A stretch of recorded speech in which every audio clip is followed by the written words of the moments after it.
Kapilnagar police station हद्दीत पती पत्नीचे 2 मृतदेह आढळल्याची माहिती आहे. दोघांचाही मृत्यू 3 दिवसांपूर्वी झाल्याचा अंदाज व्यक्तवलेला जात आहे. पण ही हत्या आहे की आत्महत्या याचा तपास आता सुरूच आहे.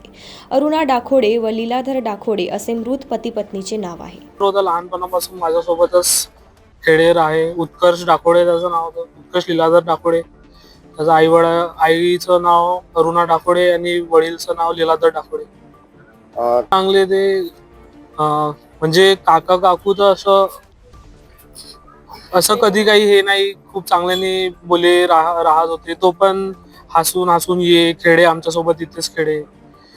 शिक्षक होते तर रिटायर होते की नाही ऑन ड्युटी शिक्षक होते आणि काका तर MSCB मध्ये होते, महाजनको मध्ये.